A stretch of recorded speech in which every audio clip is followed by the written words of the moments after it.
მერტყა დაგიხოთ გაგახართ გაგაძლიეროთ კვლავ ჩვენი შეხვედრა ისევ სახლის კითხების ფორმატში გრძელდება და ყოველთვის უნდა გვახსოვდეს რომ ჩვენი ფარველი ეს არის უფალი იესო ქრისტე ზეპტისა ცოცხალისა რომ იგი არის ჩვენი ვთქვათ ცხოვრების წარმმართველი და ყოველთვის უნდა ვიცოდეთ ის რომ რაც უნდა ვითხოვოთ ქრისტეს სახელით სული საცხოვრებელი ღვთისმსახურებელი ყოველივე მოგვეცემა ჩვენ. განსაკუთრებით ეს ეხება სახლის კურთხევა იქნება თუ ოჯახში დალოცვა თუ თითოეული ადამიანის დალოცვა თუ წყლის კურთხევა თუ რა ვიცი ასე შემდეგ და ასე შემდეგ. ამიტომ დასაწყისი ყველა კურთხევისა, ყველა კეთილის ისე ვთქვათ ცვლილებებისა გოგჭირდება ჩვენ კეთილი ცვლილებები ოჯახებში, ხო? ინდივიდუალურ დონეზე ადამიანს ცალკე, ყველა ადამიანს ცალ-ცალკე და ყველას ერთად. მეც ჩემ თავზეც ვიზახი საკუთარ თავსაც გულისხმობ, მომბრეულსაც გულისხმობ და თუ გზის ხართ ხო მომბრეულსაც და ყველას ვჭირდება ეს კურთხევა, არა გამოცდილებელი მაინც სასულიერო პირი იყოს ან რაღაცა განსაკუთრებული კურთხევა. ყველას ერთნაირად ვჭირდება, ყველა ადამიანები, ყველა სასულიერო პირიც ვინც არ უნდა იყოს ადამიანია, მრევლიც იგივე ერთი ბუნება გვაქვს, ჩვენ ერთი ვართ ყველა, ერთმანეთის გაგრძელება ვართ ყველა. მაგრამ ჰიპოსტაზები გვაქვს სხვადასხვა, ამიტომ ყველას ერთნაირად გვჭირდება, ყველას ჩვენი ჯვართმმართველობის ფორმატში, ყველას ჩვენ სტატუსში, ყველას ასე შემდეგ და ასე გვჭირდება კურთხევა. და საწყისი ამ კურთხევისა ვინ არის? ეს არის უფალი ჩვენი იესო ქრისტე. არავინ არ არის დაზღვეული, არც ცოდვებისაგან, არც დაცემებისაგან, არც შეცდომებისაგან. ადამიანი არ არის, არც სასულიერო პირი იქნება თუ არც ერისკაცი, არავინ ადამიანი არ არის ესეთი არსება, რომელიც ხვედრი იყოს ის რომ ყველაფერი იცოდეს, არაფერი არ ეშლებოდეს, აბსოლუტურად შეუცდომელი იყოს, უცოდველი იყოს ადამიანური ბუნების ფორმატში არ შედის ეს. მაგრამ მეტნაკლებობაც, ხო, პროცენტული მეტნაკლებობაც შედის აქ.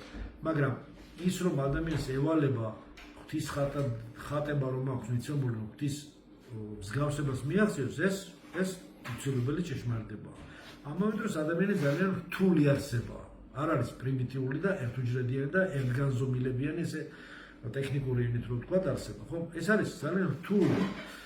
სხვათა შორის მართლმადიდებელ ეკლესიაში, მართლმადიდებელ ასკეტიკაში და ლიტურგიკაში და ასე შემდეგ, მორალურ ღვთისმეტყველებაში, დოგმატურ ღვთისმეტყველებაში, ლიტურგიკურ ღვთისმეტყველებაში და ასე შემდეგ, ხო? არის მოცემული ყველა მაქსიმალური თუ მინიმალური პირობა იმისა, რომ ადამიანმა ზუსტად ეს სირთულე წარმატებით გადალახოს. ანუ ისე კი არ გადალახოს, რომ ემსხვერპლოს ამ შინაგანი უსასრულოდ შინაგანად რთული არსება ადამიანი.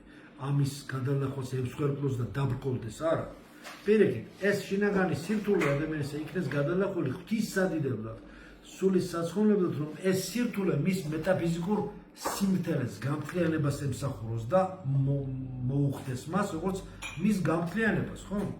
რომ გადალახული იქნეს ადამიანში ის წინააღმდეგობები. ვინ არის ახლა ესეთი ადამიანი, ვისაც წინააღმდეგობები არ აქვს, ხო?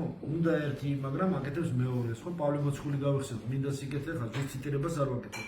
მინდა გავაკეთო სიკეთე და ასე შემდეგ და ვაკეთებ პირიქით და ასე შემდეგ. ზუსტ ციტირებას არ, მაგრამ ასე ხო გასაგებია. აი გვინდა ერთი ვაკეთებ მეორეს. ვიცით რომ ცუც ვაკეთებ, მაგრამ ზოგჯერ მაინც ვაკეთებ. თუ მე ვნანობ, მაგრამ მაინც. გვინდა ეს, მაგრამ არ გვინდა. ვართ სულ მუდამ არჩევანში და ალტერნატივებში. ეს გვინდა თუ ის ჯობია ეს თუ რატომ? იმიტომ რომ ხანდახან ჩვენი არჩევანი ზოგჯერ ჩვენი გული, ჩვენი გონება განუწმენდელია და ხანდახან ჩვენ ღვთაებრივი პედაგოგიკით ალბათ ესეც დაშვებულია, ხომ, რა ვიცი, მაგრამ დაშვებულია, ყველამ ჩვენ გულში ჩავიხედოთ, ხდება რა, რომ ადამიანის განუწმენდელი გონება და გული ისეთია, რომ მასში კი შემოდის ღვთისნებაგან, არ შემოდის თუ ითხოვს, ღმერთმა გააგებინოს მას რა უნდა და როგორ წავიდეს და საით მივიდეს და რა მიმართულება აერჩიოს და როგორი არჩევანი გაგიც, მაგრამ განუწმენდელ ღვრია გონებასა და გულში ვერ არჩევს ღვთისნებას და თავის დაცემულ ნებაში და ყველაზე უკიდურეს ვარიანტში ეს თქვა ბოროტის ნებაში ერევა და გონია ეს ღვთისნება, მოუნდა ცოდვილს კიდევ ილოცა და ცოდვილმა და მოუნდა ისევ ცოდვა, ეს ღვთისნება კი არ არის, ხო? არამედ ეს მისი განურჩევლობის, მისი გონებისა და გულის განუწმენდელობის ბრალი. მაგრამ როდესაც ეს გადალახვა ადამიანში ხდება მისი მეტაფიზიკური გადალახვა, გადაბიჯება მისი ეგოიზმისა, გადალახვა ხდება მისი შინაგანი საზღვრებისა, ის რაც ჩვენ გვიშლის ხელს ღმერთთან მიახლოებაში, იმ ზღვარისა, სადაც ის ზღვარის მცველი დგას. ის ზღვარის მცველი ჩვენა ვართ, ჩვენი არასრულყოფილებაა ის ზღვარის მცველი.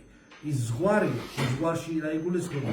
ზღვარი, მცველი ზღვარი, რომელიც დამაბყოლებელია ჩვენი ღმერთთან მიყვანებაში. ამ სოფელსა და იმ სოფელს შორის, ამ რეალობასა და მეტაფიზიკურ მიღმიურ რეალობას შორის, რაც ჩვენ გვიშლის იმას, რომ ჩვენ ჭეშმარიტად ჯვარცმით გავჩვენოთ განხტობილი ინტელექტითა და განხტობილი იმედით, განხტობილი ასე ვთქვათ სიყვარულის შესაბამისი ღვთაებრივი სიყვარულის გზნობით გამჭვრიტოთ რა არის ჩვენთვის მთავარი და გავამთლიანოთ ჩვენი ზეციური და მიწიერი ასპექტი. ვითარცაც საერთაშინო ეგრეცე ქვეყანაზე ზედა, რაც ზევით ის ქვევით, რაც სულში ის სამშობლოსა და სხეულში.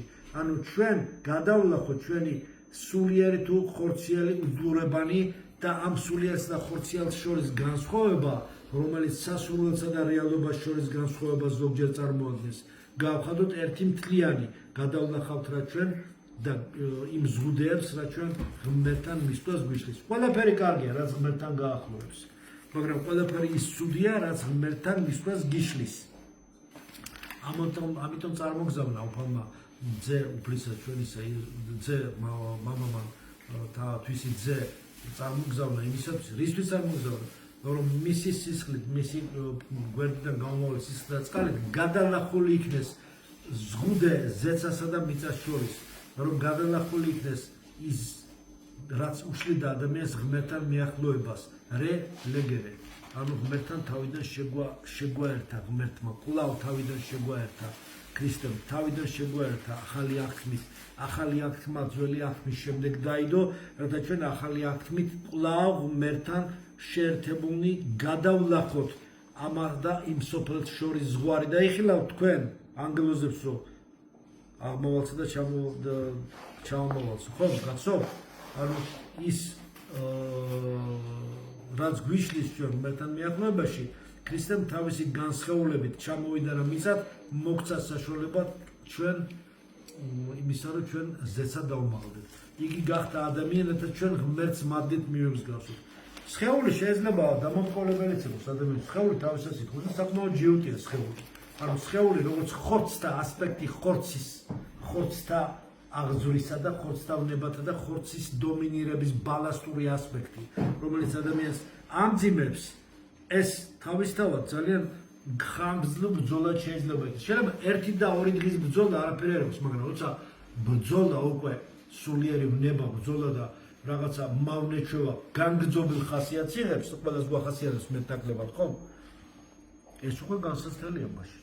ეს უკვე უნდა ასანთებია, აქ რასაც თუ რაღაცა იქ სასიგნალო უკვე სიგნალია ასანთებია, აქ ეთყობა რაღაცაში შეცდომას უშვებ. რაღაცა თუ ეს ხანგრძლივი და განგრძობილი ფორმა მიიღო და განსაცდელის ფორმა მიეცა დროებით ბრძოლას, მაშინ გამოდის რომ რაღაცა სისტემატიურ შეცდომას უშვებ. ისეც რომელსაც ვერ აცნობიერებ და თუ არ აცნობიერებ, რა თქმა უნდა, იმას ვერ ცნავებ და საერთოდ წარმოდგენა არ აქვს რას აკეთებ და ესე აგზელებ სულიერი მძინარე მდგომარეობის ყოფს. ამიტომ გაცნობიერება ცოდვისა და ცოდვისათვის სახელის წოდება ის უკვე ცალკე გმირობაა და ნახევრად გამოსწორება, ანუ თითქმის მთლიანად გამოსწორება. უწოდეს სახელი ცოდვა გაგეცლება შენ.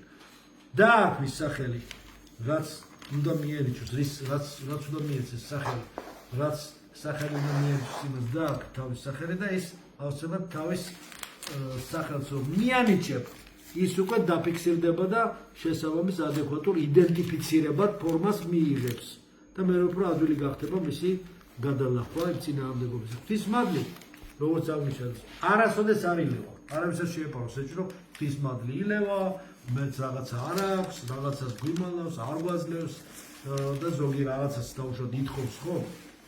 და კიდე მაგ თხოვნებზე ცალკე თემა არის, ხა დიდი თემა.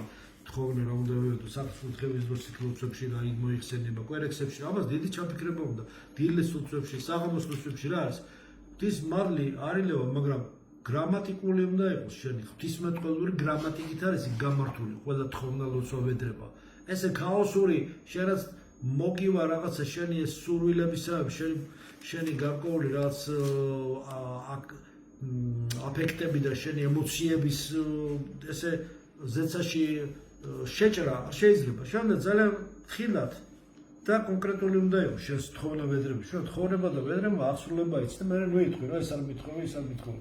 ამიტომ არ ილევა მადლი, მოგცემს ყველაფერს, მაგრამ ითხოვე და მოგეცემა, ოღონდ ითხოვე გონივრულად, გრამატიკულად. ამითათვის რომ გრამატიკულად, გონივრულად ითხოვო, წმინდა წერილი უნდა იცოდე, წმინდა გარდამოცემული უნდა იცოდე.